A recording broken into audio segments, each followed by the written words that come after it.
Hello and welcome to the 103rd episode of Get Out of Rap TV. It's August the 12th.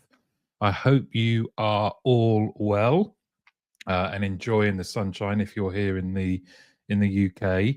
I just want to start as usual by thanking my partners. Today's show and a lot of the other activity I do, I couldn't do it without these guys, and we work on some really interesting stuff and have loads of great conversations. Let's start with Quetzal, the people that can help turn your tech strategy into reality. Lovely, lovely people. Alvaria, who are leading the renaissance in proactive customer outcomes. Better outsourcing, proudly UK based outsourcer in Glasgow and Sunderland, absolutely top of the game for any sales activity. The forum, the lovely forum, of course, a great learning member organization in our industry, known to everyone. And look, a new one. I say new, the very first people that supported me when I became self-employed was Sabio, and they are back. I'm pleased to say Sabio and I will be doing some work together again. So very, very happy with that indeed. Thank you, Sabio. Looking forward to doing some work. There's already some comments. Hello, Darren, Gracie. Hello, sir. Danny Wareham. Good morning, my friend. Myself, Danny did an amazing masterclass in the team leader community last Friday about the history of personality assessments. It was absolutely fascinating. And then we unpacked my personality assessment that again was fascinating and a lot to digest, as you can probably appreciate. Kerry Sudo, hello, how are you? When does your football season start? It's got to be soon. Catherine Elias, Catherine from Fab Solutions, loving your work, doing some really, really interesting stuff, especially on LinkedIn. So it is good to see you all. Now then, let's kick off, shall we, with I don't know why. Deepak, hello, good evening. Deepak is joining all the way from New Zealand. It is New Zealand, right, Deepak? But thank you for joining. Good evening to you. I don't know why I suddenly thought about a teacher I had when I was doing A levels, and September. Kerry says September the 6th. I'll be away on a hen do. Oh no, they're going to be missing you. Let's hope. It's one of those weird ones when you're not playing, isn't it? You want your team to do well, but don't quite mind if they don't do as well. It is a team game, but you know what I mean. Yes, I was thinking about a teacher that had an amazing impact on me. Really got me interested. I was doing A levels at the time, English literature, and we had a guy called Hugh Stewart came in. He was 80 plus years old. We're all kind of 17, something like that, and quite a raucous bunch. And his enthusiasm for us and for the subject lit a spark for me in how I loved reading and fiction, non-fiction, everything, and it's been a lifelong impact. So my question for us to all get to know each other a little better: did you have a teacher who made a great impact on you? If so, why? Just whilst you're thinking about that, I'll just catch up here. Danny Wareham says, Kerry Sudo just means you'll make it at least the second game of the season before picking up an injury. Nick Holmes, hello, Nick. Morning, one and all. Yes, good to see you here. Kerry says, got one in pre-season, Danny. Sprained my MCL. Oof. Oh, dear. Well, maybe it's just as well you're missing the first game, Kerry. Recovery is important, no doubt. It's frustrating, but very, very important. So, did you have a teacher who made a great impact on you? If so, why? What was it? Who were they? What subject was it? and what kind of, and I'm assuming this is going to be a positive impact. We don't want to start on a negative and talk about the teachers that either terrified us or were a bit mean. I'm talking about the ones that had a positive impact on you. As I mentioned before, this guy actually, when I found out a bit more about him just through talking to him after lessons, was one of the people that filmed the D-Day landings. And this is going back a bit now. This shows you how old both he was and I am. He directed Norman Wisdom in a couple of his films. So fascinating guy. Catherine said, my maths teacher had great patience and enthusiasm for us, even though maths was not my strongest subject. I love it. I love it. You know, stuff like this always makes me think as well about the team leader communities, like how people show up. You know, your words there, patience and enthusiasm. It's about how they showed up, how they made you feel, and what they shared in terms of their feelings, right? And how they made you feel. So Catherine has kicked us off. What about anyone else? Deepak says a few. One who said, do dream, he said, but make sure you do everything in your power to make the dream happen. That is brilliant.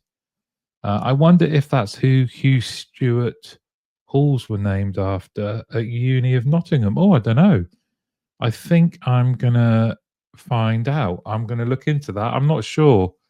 Danny Wareham says yes, but I thought they were, you know what, at the time they were trying to drill it into me to show my workings, as I just kept giving the maths answers.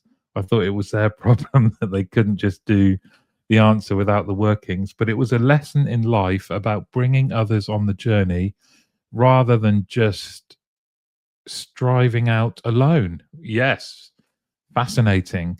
So it was like a methodology, and behind that methodology was a life lesson. It's brilliant.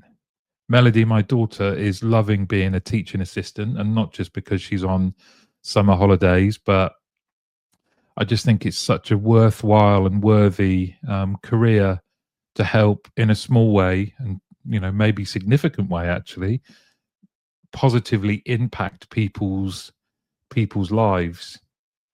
So there's some great examples here, and I'm definitely going to look into that, whether that is the Hugh Stewart.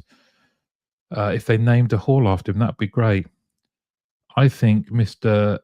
Freighter, history teacher, he connected well with all students through humour. He would handle the toughest classes, and there was never any disruption, says Kerry. Plus, history was my favourite subject. There you go. Isn't this heartwarming stuff? I love it. I love it. Now, I'm glad you're all now loosened up with the comments, because just for our question of the day, I want us to really think about this. I don't know if he's here or joined us today, but I'm sure, like me, you've all got to know Spencer quite well. Spencer is deaf and shares some really interesting posts on LinkedIn about not only his experiences, but people within the deaf and hard of hearing community, their experiences interacting with our world. And I just wondered, from our own perspectives, let's be honest here, how inclusive are customer journeys in our industry?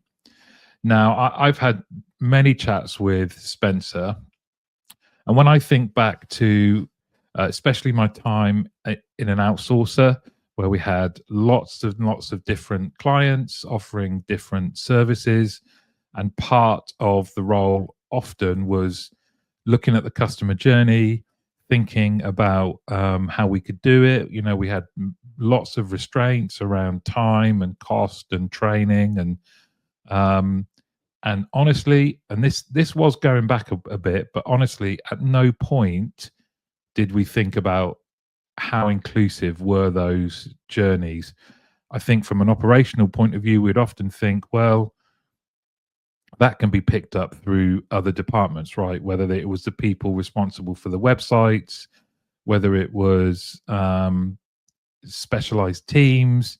But from an operational point of view, not only did we not necessarily think about the journey, we didn't think about training. I would like to think that nowadays, or certainly there has been an improvement in the, oh, Phil is here. Oi, oi, says Phil. And Troy as well. Let me just pick up on these while you think about that question. Good to see you, Phil. Probably one of the best marketeers out there. If you're not already connected with Phil, do check him out and his work. Troy says, hi, everyone. I got distracted like crazy by friends in school. An English teacher saw this affecting my results, so she set up a fake confrontation where she got me in trouble and moved me away from my friends so I could focus. Best thing for my learning, and I learned and I seemed cool to my friends by talking back to a teacher. Now that is creative, isn't it, Troy? Morris, good morning, Morris. So, in answer to this question, how inclusive are customer journeys in our industry? I think it depends on what industry, under what regulations. Very, very true. Context is, of course, a big determining factor, but I do wonder whether it is a key part of how we're planning our journeys. Um, as I mentioned before, Spencer Collins is on a mission to try and call us to account, rightly so. Um, Danny Wareham says, if you are not intentionally creating spaces of inclusion, then you are unintentionally creating places of exclusion. Our approach is to change management, tend to focus on an 80-20 type approach, where getting it good enough for most people is the goal, and CS will smooth over the wrinkles in processes, etc. This will always be inherently exclusive. Wow, very, very insightful, Danny, as always. What does that mean then? Um, is that the reason why things like accessibility is often a drop down on a website, and we're hoping that that kind of is the catch all? Because the lived experiences of people that might fall within disadvantaged groups, or who might have problems accessing services that we take for granted, um, do not have a pleasant experience on the whole, let's say. Is it because we are living to this rule where we have to be good enough for most people? And I guess a follow-up question to that is this an area where technology could make a difference, where AI, for example, can better help people? It's not too prohibitive from a cost point of view. It's easily deployed. Is this a way to become more inclusive?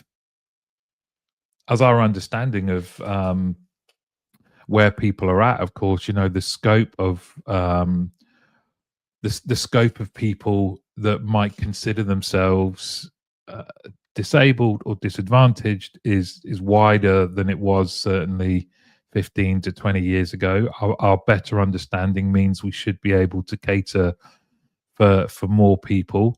Ah, g'day, mate. Pete Dunn. Morning all from a forest in Scotland.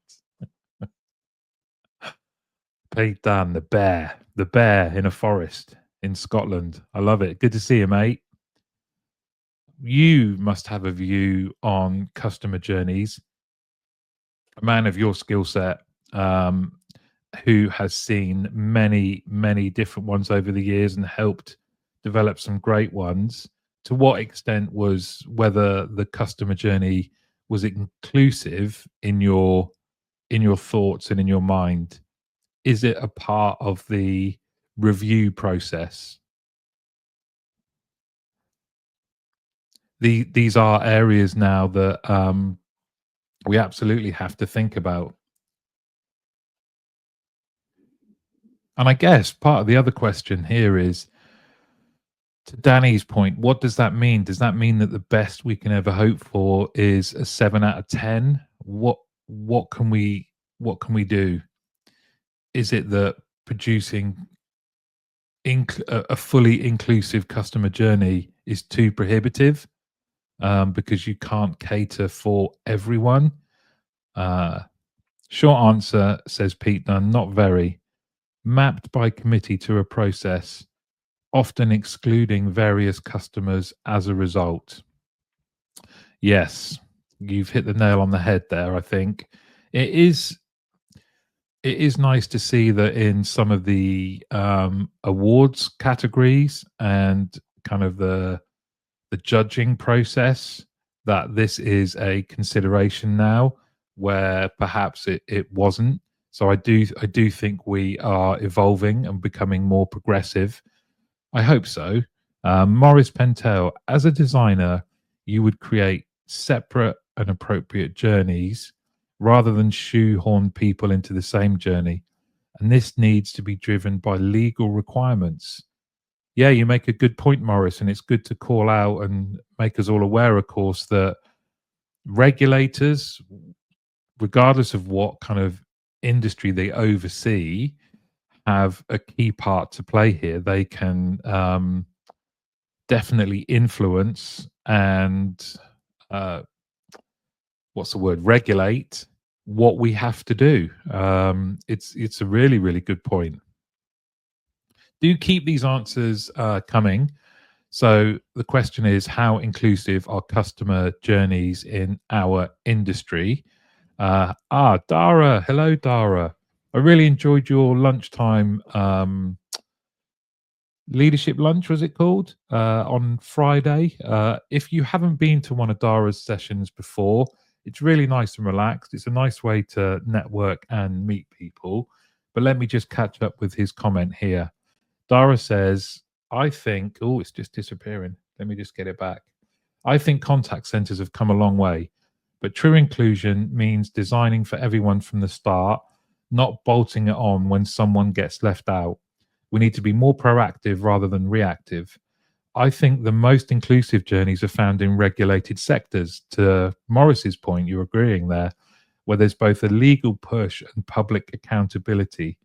But even there, the gap between policy and execution is often wide. Is that a training plus operational management issue there, then, Dara, do you think? So there's policies in place, but they're not being executed. And Deepak as well. In many countries, there are government edicts prescribing that all communities be considered in each journey. Digital services offered, especially the UK, Ireland, and the Anzacs. Lovely point, Deepak. Thank you very much. I think it's an area for improvement, right? And in the read along, we will see as well some interesting stats around customer journeys. There isn't anything specifically there that calls out the inclusivity or not of them, but interesting nonetheless. So please do keep these answers coming for both of those two questions. Let me just give you a very quick update. You will see above my head in the team leader community, we are now up to 636 members, which is brilliant. It is very, very active, which I love to see. I spend most of my time in there. Here are just a few of the companies who have invested in their team leaders' development by adding them to the team leader community. By all means, you're welcome to join as individuals. Equally, if in your travels through the industry, you could point people in my direction, that would be greatly appreciated. Let me just, thanks, mate, says Dara. Leadership lunch is on every Friday at 1 p.m. There's the link, everyone. It is a Zoom link, which I found very helpful. And highly recommended if you want to chat to people. Dara brings up has some really interesting subjects. Oh, Spencer, you are here. Let me go back and put this up. Good to see you. I'm glad you're here because this question was inspired by your activity. So, to be frank with you, we've been overlooked in the customer journey because inclusivity has been treated as an add-on, not a foundation. By designing for a default customer, we have unintentionally excluded others, sending the message that they are an afterthought. True inclusion means embedding diverse perspectives at every stage, not retrofitting them at the end. Very, very well said. It starts with the design, right? Is what you're saying, Spencer? And who you are including in that design, of course, is very important. Do you have representation from people who have lived experiences of navigating our customer journey? Sorry, did you hear my? Hopefully, the microphone didn't pick up my tummy rumbling. Yes, so absolutely love that comment, Spencer. Very, very glad you're here. Hopefully, you'll be able to see some of the previous comments.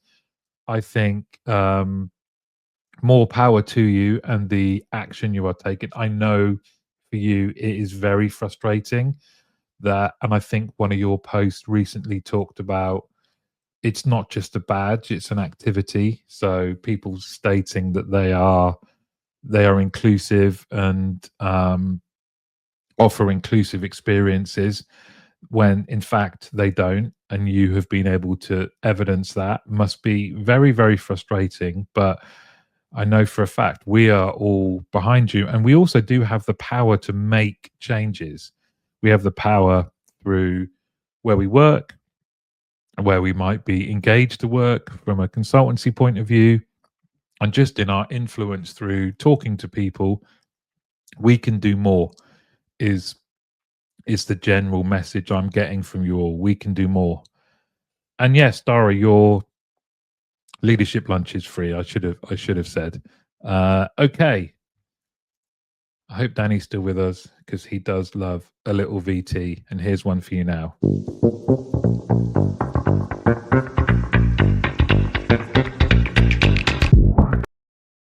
It's the read along. We are in 2025's UK Contact Center Decision Makers Guide, bit of a mouthful, but the key document to get a view of our industry. It's produced by Contact Payable and the lovely Steve Morell. We are about a page 185, I think, and it's interesting tie up to the question for today's live. So, if you remember, the Contact Babel ask over 400 UK decision makers. It's very important to point out with this graph here that this was not the customers that were asked this question. It was the decision makers themselves. And the question is, do you agree, disagree, or not with this sentence? We have difficulty following and understanding the customer journey across channels. And you can see 2% strongly agreed with that statement, 28% agreed with it, neutral were 32%, disagree was 27%, strongly disagree was 11%. So from that pool of UK decision makers who are overseeing contact centers and customer journeys right now, only 38% disagreed with that statement, saying, no, we absolutely understand our customer journey across our channels that we're offering to our customers. 32% neutral, and then 30% either strongly agreed or agreed, basically saying we don't understand our own journey that we're offering customers. So I'm just going to let you digest that for a second. Um, Danny says the grammar nerd in me loves that there's no full stops at the end of the list items. Anyone that's worked with me will know I'm the other end of the spectrum, so I don't even notice. Oh, Daniel Cohen is here. Hey up, my friend. Hey up, Dan. I bet you're looking forward to the new season as much as I am, and I hope you are well. Thank you for joining. I really do appreciate it. Danny says if change is built for accessibility and inclusion, it'll be a catch-all for everyone, rather than building for typical people than bolting on the accessibility pieces. This was an answer to the previous question. The only thing rarer than an inclusive by design customer journey is an inclusive by design data strategy. Love that, Pete Dunn. Spencer replies there saying, an inclusive customer journey is impossible without an inclusive data strategy. If the data is biased or incomplete, the design will be too. No matter how good the intentions, inclusion has to start at the source. Very, very wise words.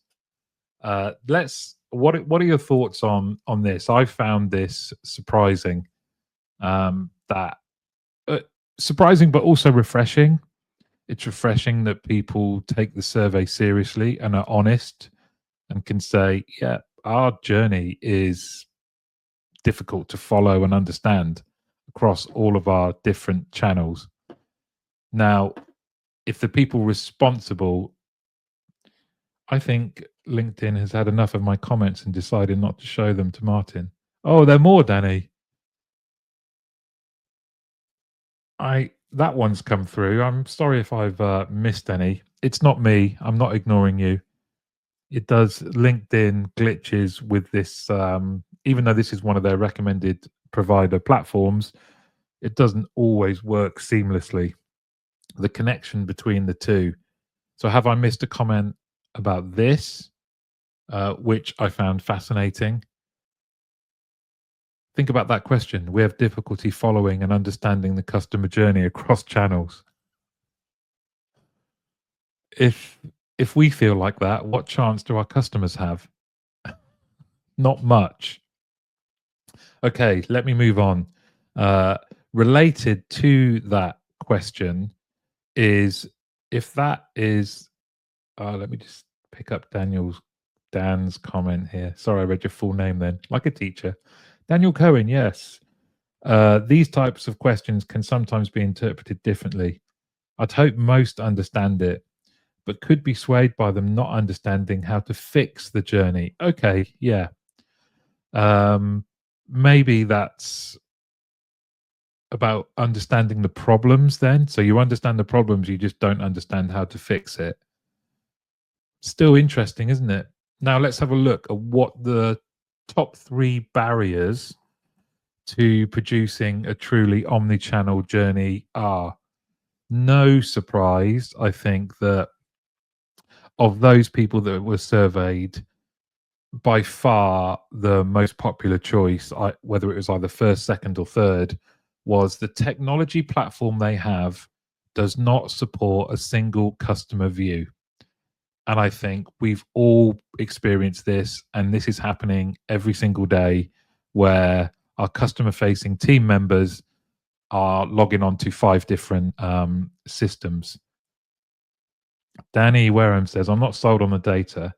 The question is subjective and can be interpreted differently. Also, do decision makers, purchasers, actually understand the real world operational use of the processes? They've often inherited a spaghetti of systems. Yes, the old Frankenstack. So, really good questions there, Danny. The second most popular was insufficient budget to carry out required changes. And certainly, budgetary constraints are probably even more prevalent this year. If you look at this data, it was all captured during the second part of 2024. And I think we can safely say the first part of 2025 has continued on a budgetary stress, right? That people are being asked to do more with less. Spencer says, Danny Wareham, if the data feels subjective, it is often because the systems behind it are fragmented and inherited without context. Decision makers can't act confidently without understanding the operational reality. Sorry, otherwise they are basing choices on a tangled picture that hides the real issues. Again, such interesting conversations you guys are having. And uh,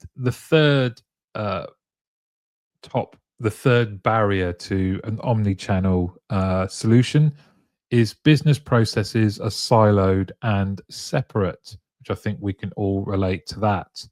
Just to call out the others quickly, that was followed by agents lack skills and capabilities to handle multiple channels, then lack of strategy and vision about omnichannel, and finally, no single decision maker with power to deliver the full solution, which is very similar to the business processes are siloed and separate.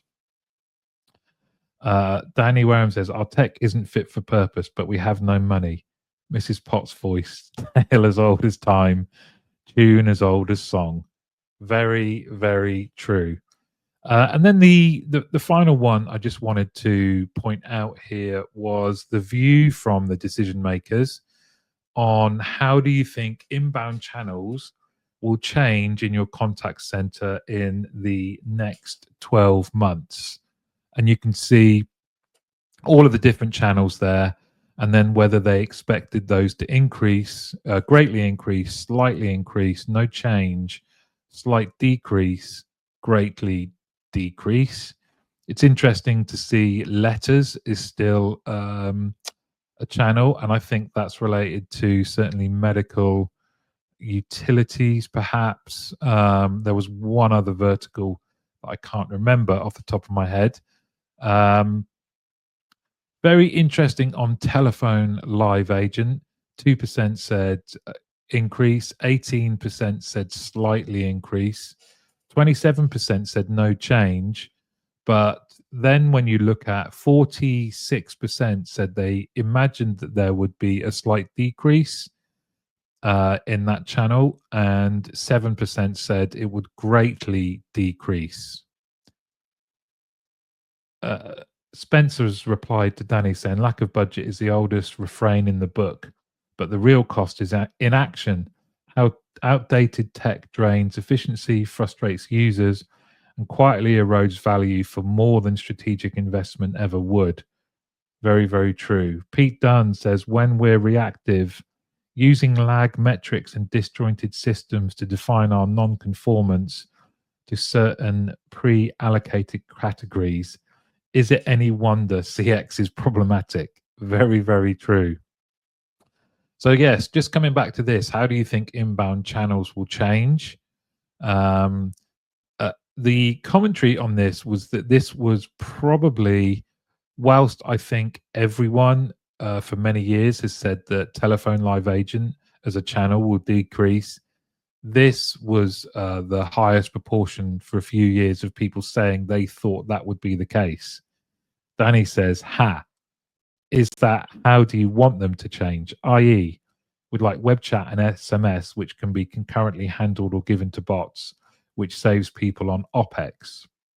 Or do they really think customers will actually move to these channels? Voice calls has not moved in a long time. Very true. And I think we have shared and discussed before, haven't we, that regardless of demographic, voice is still the channel of choice for our customers. Just by the by, the moment you then say it is an urgent, your reason for contacting a company is either urgent or emotional, then that skyrockets. Pete Spencer's replied to Pete, if we're driving CX with lag metrics and disconnected systems, we are basically steering by looking in the rear view mirror and wondering why we keep missing the turn. What a lovely analogy, Spencer. Dan Cohen says, again, not sure this is customer choice driven. Danny's point, yes, very, very true. How much of this is just a hunch, a desire by the people like us who were surveyed within the decision maker guide, saying, well, I imagine telephone will drop, or I'm hoping it will drop so more can be picked up through web chat, self-service. Spencer says, Danny Wareham, if the goal is just to cut OPEX with web chat and SMS, that is tactical but not transformational. Customers won't magically migrate from voice unless the alternative truly serves them better. That is why solutions like Roger Voice are real winners. They don't just swap channels, they remove barriers and create access customers actually want to use. And people should check out Spencer and Roger Voice to find out more about that. It's kind of like all of this stuff we've talked about so far is connected, from inclusivity to different channels, and then predictions on what change channels may go through. But I think it's really true what Dan and Danny is saying, that this isn't led by customers. This is and not reflective of the stats that we see from customers. Dan says, I love a phone call. Reminds me to call you, Martin. But you're probably busier than an SA enterprise BPO. You can always call me, Dan. I'll always take your call. Danny Wareham says, perhaps we can speak self-servant AI bot adoption into existence. Yeah. If I say it, it will be true. We will definitely not need as many live agents. Well, once again, everyone, you are full of fascinating opinions and insights. I can't believe how quickly this has gone, but thank you all very much for joining and sharing your wisdom. I do hope you're all connected so you can carry on talking to each other. You'll have noticed as well that I was back far sooner with the 103rd from the 102nd, and that's the plan. After a little mini break, I will be back. So I do hope. Let me just check if I've already. Yes, I will be back next week on the 19th for the 104th episode. So I do hope you can join me then. I hope you have a lovely week. Thank you for watching and commenting, those who did. I always learn something from all of you, and I hope you have a lovely rest of the week. Bye bye.